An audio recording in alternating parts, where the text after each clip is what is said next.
In this clip, we're going to be keying our roto. Okay, so to key the roto, it's actually pretty easy.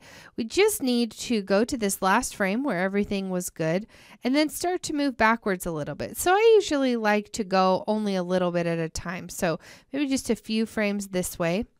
And then what we'll do is actually select, we can either select the whole thing or we can just select this bottom area here.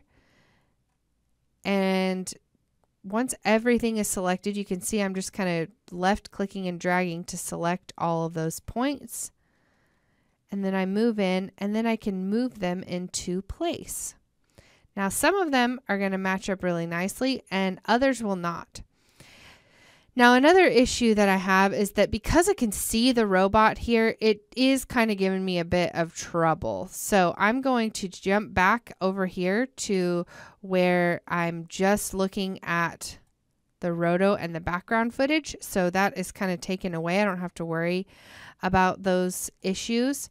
And if I just click over here, it's going to deselect all of that stuff for me. And then I can go in and really start more individually manipulating those handles. So come in here, click away if you need to deselect.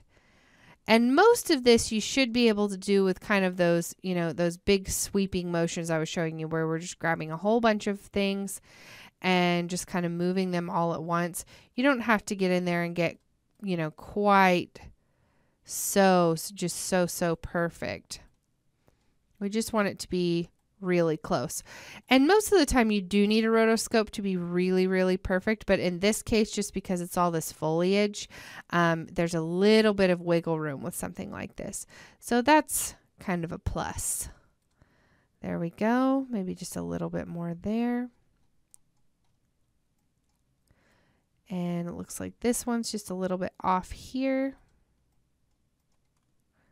I'm going to undo that because I want this part to move as well. There we go. And then this one will just move up a bit.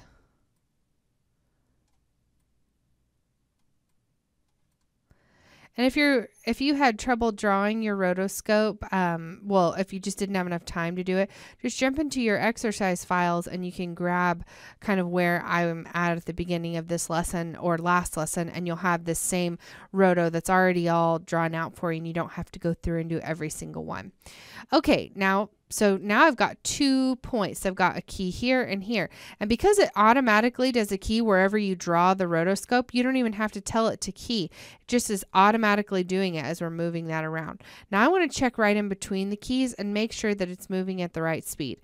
And it looks like we're close but not perfect. So that's usually how I like to go. I'll make one here and then over here and then go in between them and then start to kind of move those around a bit. So just like that. Perfect. So this is really helping a lot. And so on. So then you can continue to just manipulate these to fit with your footage.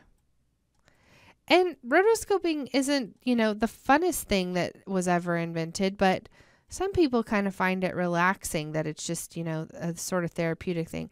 And then other people hate it and they pay other people to do it for them. So, you know, not everybody's cut out to do it.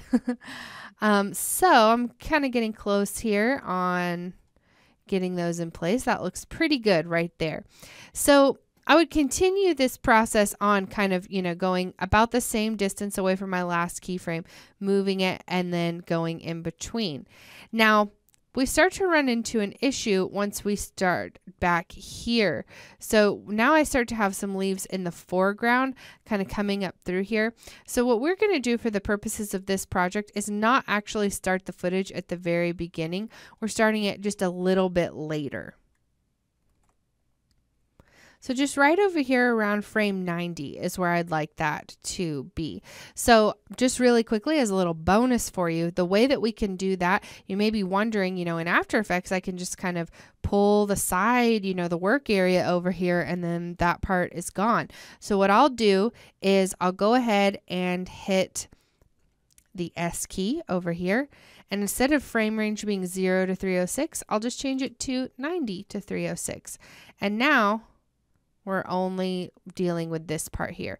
So that's going to make it a little bit easier, so we just don't have quite so much to match move later on once we get the, you know, more of the robot stuff involved in the camera, all of that kind of thing.